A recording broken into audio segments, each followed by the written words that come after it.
This was a sermon series that we began several weeks ago. For those of you who don't know, it's called the XYZs of Christmas. We were going to call it the ABCs of Christmas, and then Vicar decided he wanted to go backwards. So we decided we're going to go backwards. So as you've noticed, the letter progression is heading back so that on December 24th, Vicar will be taking the next set. And then on December 31st, we're going to finish up the series on that day with the first 5 letters of the alphabet. And the theme throughout this entire time has been learning how to trust in God. Got the stopwatch. And so it's very interesting because somehow or other I ended up with the ball, and I'm at about midfield, right? And I took a quick glance to the ref, and I realized he's looking at his stopwatch and he's grabbing his whistle. So I'm like, oh, well, it's the end of the game. Like, do I even try? But I was like, you got to play through these things. And so I start dribbling, and I'm just waiting and waiting and waiting for the whistle to blow, but the whistle's not blowing. And everyone else is kind of slowing down. So it was a benefit to me because I could keep going. And I'm dribbling down, and I'm realizing that ref is not blowing his whistle. And so I now have a shot at the goal, but I better take the shot quick or else he's going to blow the play dead. So I just wind up and I kick the ball. I don't really aim it very well. I wasn't a very good soccer player. I just kicked, and I'm thinking to myself, who knows what's going to happen? Ref's going to blow the whistle. When all of a sudden I started hearing screaming, and I'm like, what is that? And just stand there. Don't move. You got to be there the whole service. But I don't think my microphone is working at all, is it? Yeah. All right. Oh, yeah. All right, cool.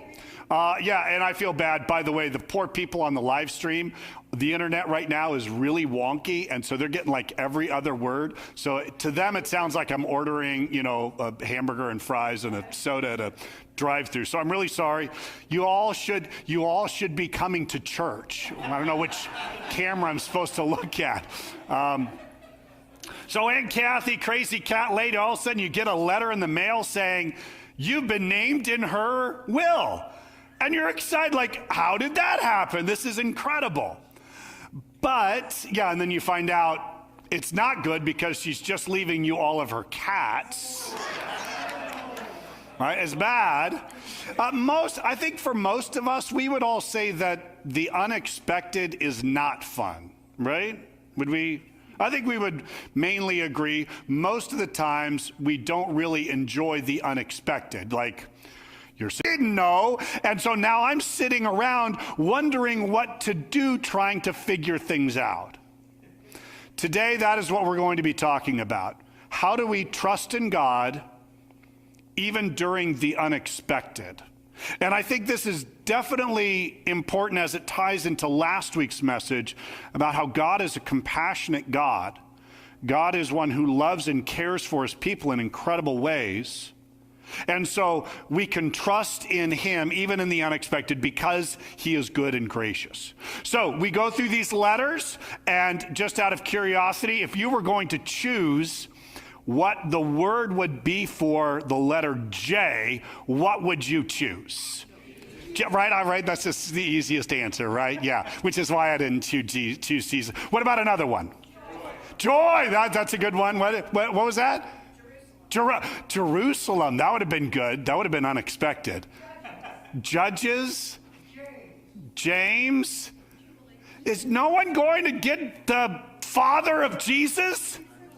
Joseph, okay. Joseph is what I believe.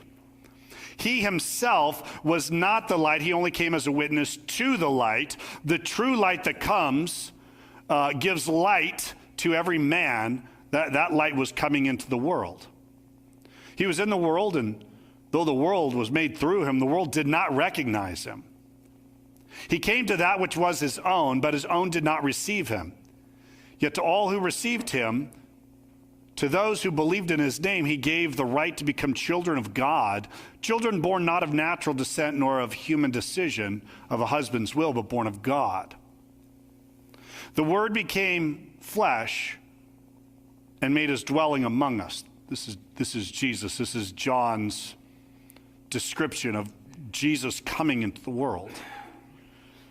We have seen his glory, the glory of the one and only who came from the Father, full of grace and truth.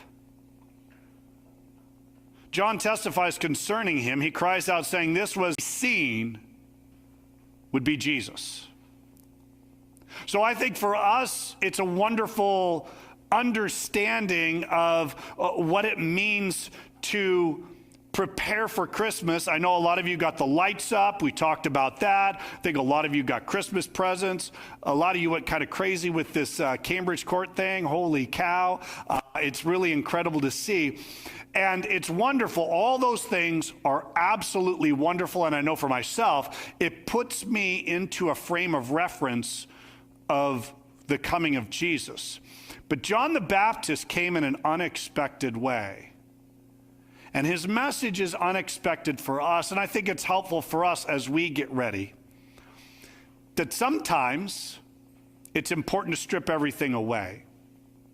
There are times that I think it is okay to say, yeah, I have all of the stuff laid out, but I think right now I'm not going to worry about life. Was the one when Mary takes off unexpectedly to go visit her cousin Elizabeth. When she goes and visits Elizabeth, sure enough, John the Baptist is in utero as well. So John figures prevalent in there.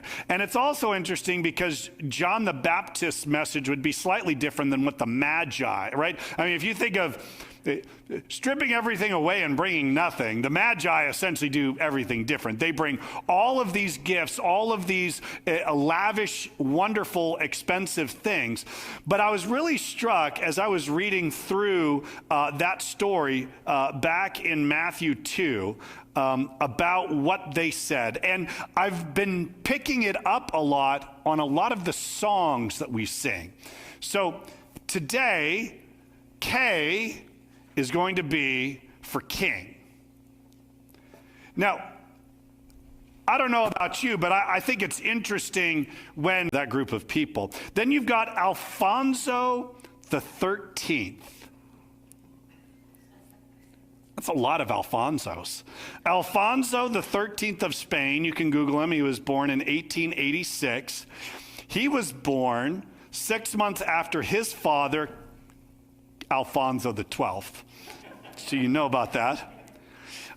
When he died in 1885, he became king in utero and reigned for nearly 45 years until he abdicated the throne in 1931, and then he left for exile in Rome and died 10 years later.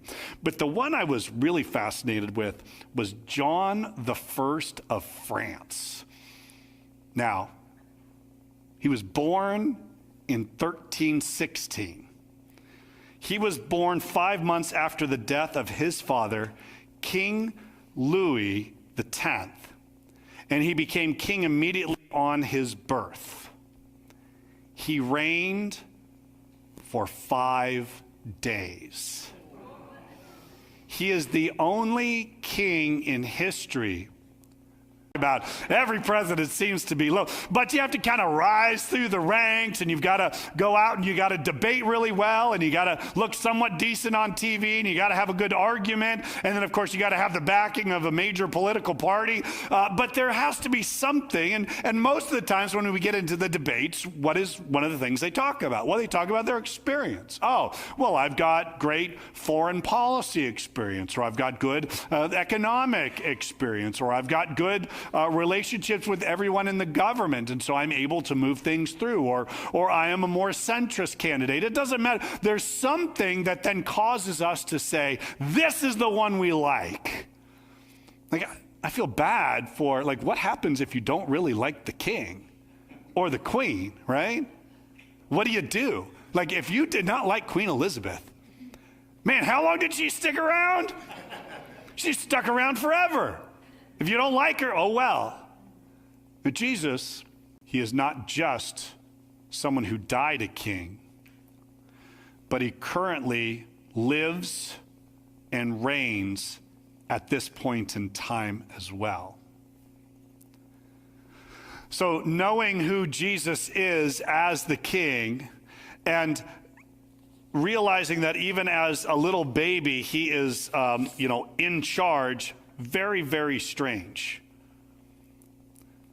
And we should also be reminded that when we are his child, we base our self-worth not on what we've done. We don't base how we view our life because of our accomplishments or the cars we drive or the degrees we earn.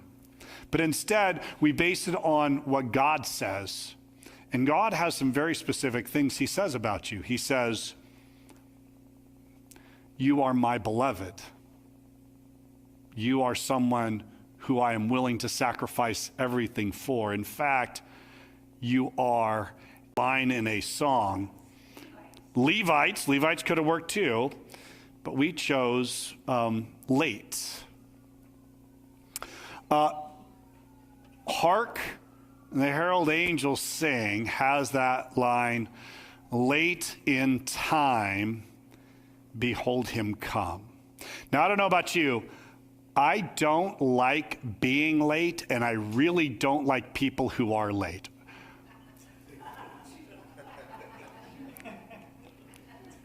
All right, who thinks like me? Who thinks like me? And who is now feeling judged by me? There you go. I wasn't going to point you out, Kelly, though. Kelly and Sean snuck in during the sermon. I wasn't specifically mentioning you, but it definitely works. Oh, is it really? But you didn't want to say it because it's like we're late and this is not going to look good. Oh, my gosh. I've gotten to 2 weeks, then in 2 weeks, we'll induce. And we're like, oh, okay, that sounds like a great plan. And so we're waiting and we're waiting and waiting. We got there 2 weeks, and so we call the doctor, and the doctor said, yeah, I can't do anything for you today. There are literally no hospital beds here in Mesa, Arizona.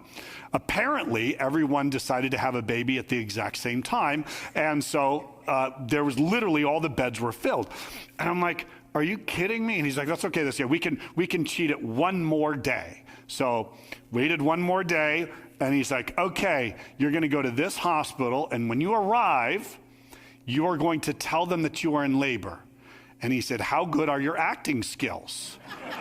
So Heather's like, my acting skills are pretty good, I think. And so we get in there, and I'm yelling, woman in labor, right? And she's like, ow, I hurt. That was a big contraction. No, she did much better than that. And then, oh, you're at 1, 2, 5, 10, 11, and finally crowning, and I'm like, she's like, roll over, squeeze your legs and breathe, and Heather's like, no, and I'm like, where's the doctor? And she's like, we paged him like 12 times. This was back before cell phones, like we were still using pagers, and paged him like 12 times. He's not answering this page. Now he's late, and I'm getting upset because I don't like late things. Like, come on time, please. And so finally, I look at the nurse practitioner. I don't know what her degree was. I'm like, can you deliver this thing? And she's like, well, I can, but I'm not going to. I'm like, lady, get over there right now. You're going to do this. We've got to get this. And so she's like, okay. I'm like, what do? I don't know. Doctor's like, and then out of nowhere, boom, doctor shows up, comes in, literally 3 grunts, a push, baby's out, cuts the cord, he races off. I'm like, where'd the doctor go? He went to go deliver life. And I know that's hard for us, but this is where, again, I think the immortal words of Gandalf come in really well. Because they were like, Gandalf, you're late. And what does he say? A wizard is never late. He is always right on time. I don't know what you might be struggling with that is challenging to trust in. I know a lot of your stories, and I know a lot of it is a waiting story. I know for a lot of us, we end up trying to then force God's hand and accomplish God's will outside of God's will. It's very easy. It's very tempting. We might even throw a thin veneer of religiosity on it by saying, well, maybe God is wanting me to do something about this. Maybe God's asking you to wait. He's not late. Baffles me. I am amazed at what is said. Luke chapter 1, I'm going to be in verse 26. What was Mary expecting her life to look like? She was engaged to this guy. We're going to assume he's a carpenter of some sort. He seems to be a good guy. I mean, she's in love with him. There seems to be this incredible connection. And then, out of nowhere, her entire life is upended. And I don't know if you can relate to that, but sometimes I think we all can. That all of a sudden, she has this visitor that shows up in the night. Luke 1:26, in the 6th month, God sent the angel Gabriel to Nazareth, a town in Galilee. You know, it's something important if God's got to send an angel. Because if God's sending an angel, then what's about to happen? Nope, because I know at that point, my whole life's going to be upended and some weird stuff's going to happen. Yeah, no more. We don't tempt God that way. Yes, exactly. She said, no more babies. Yeah, we're going to guess somewhere between 12 and 15. I know that's really creepy sounding, and I'm sorry, but, you know, that's just the way it was. And Joseph, you know, could have been anywhere from 18 to 30. We don't get any of their ages, and the reason why is because it's pretty standard. So there was nothing unique about her in that. But you got to, like, how many 15-year-olds that you know are going to have the response that Mary has? Right? Again, her life is planned out. She's got it all set. Everything is good. She knows she's going to be marrying this guy named Joseph. She knows she's going to have a couple of kids. She knows that she's going to watch them grow up in the family business, and then everything's great. And all of a sudden, an angel shows up. And I love this, verse 29, Mary was greatly troubled at his words and wondered what kind of greeting this might be. Wait, you are not... Moments are incredible. It is a model for us to follow. It is outstanding. Now, she does have one concern. She's like, I'm not sure how this is going to happen since I'm a virgin. And so the angel goes into some very technical things, which, again, we've heard the story, so we read it and we go, oh, isn't that sweet? No. What he says literally makes no sense whatsoever, and theologians, even to this day, continue to debate it. The angel answered, the Holy Spirit will come upon you, and the power of the Most High will overshadow you. What does that mean? I'd have no idea. So the Holy One to be born will be called the Son of God. Even Elizabeth, your relative, is going to have a child in her old age, and she who is said to be barren is in her 6th month, for nothing is impossible for God. Now, at this point, you've now been told you're going to have a baby, but you have had no relations with any man, and the power of the Most High is going to come upon you and overshadow you. Likely in jeopardy. She's going to trust in God even though she knows that her parents are probably not going to believe her. She's going to trust in God through all of these unexpected things. And I think that's helpful for us. I know that Christmas is going to go in some strange ways. Every time I've tried to create the perfect Christmas, something always goes wrong. There's either some technical difficulty or, a fight breaks out, or the power goes out, or they don't have the right eggnog that I like from the store. There's always something that goes on that makes things not the way I want them to be. Now, I have to admit, I think I'm starting to learn the lesson, is that God is going to do what God is going to do. And me trying to control that situation does nothing but increase my anxiety.